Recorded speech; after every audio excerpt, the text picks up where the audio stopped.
हाँ, तो चलो विद्यार्थी मित्रों, वेलकम टू कर्णावती विद्या विहार कक्षा 10 विषय विज्ञान।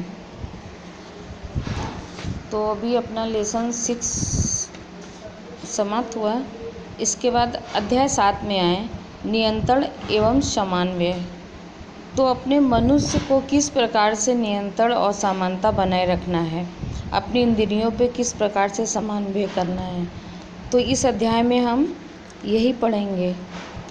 पिछले अध्याय में हमने सजीवों में अनुरक्षण अथवा रखरखाव कार्य में संलग्न जैव प्रक्रमों के बारे में पढ़ा है। हमने इस बात पर विचार करना प्रारंभ किया है, यदि कोई वस्तु गतिशील है तो वह सजीव है।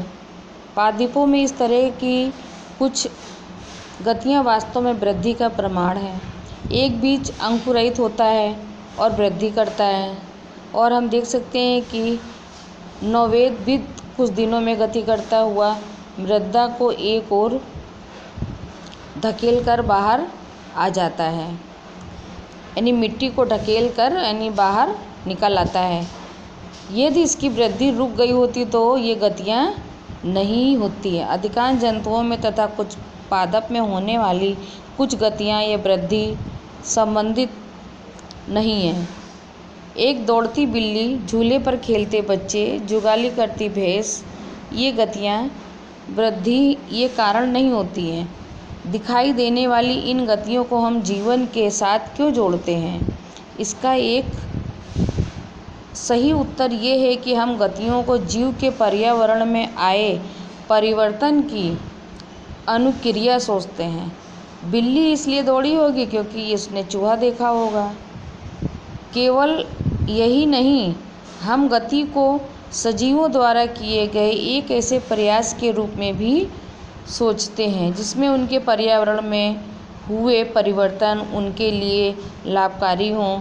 सूर्य के प्रकाश में पौधे वृद्धि करते हैं, बच्चे झूले से आनंद प्राप्त करने का प्रयास करते हैं, भैंस जुगाली करती है ताकि भोजन छोटे टुकड़ों में टूट जाए और उसका पाचन भली भांति अच्छी तरह से हो सके। तेज़ रोशनी हमारी आँखों पर फोकस की जाती है, या जब हम किसी गर्म वस्तु को छूते हैं तो हमें परिवर्तन का पता लग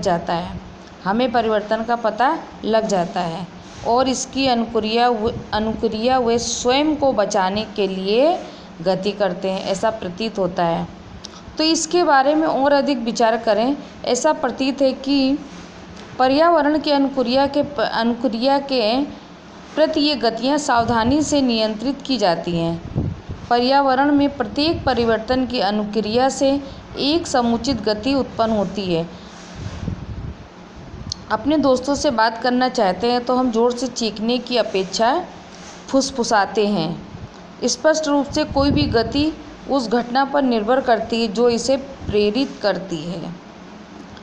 अतः इस तरह की नियंत्रित गति को पर्यावरण में भिन्न घटनाओं के अभिज्ञान से जोड़ना चाहिए। अनुक्रिया के अनुरूप गति करें।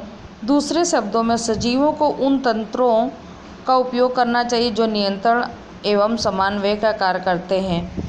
बहुकोषीय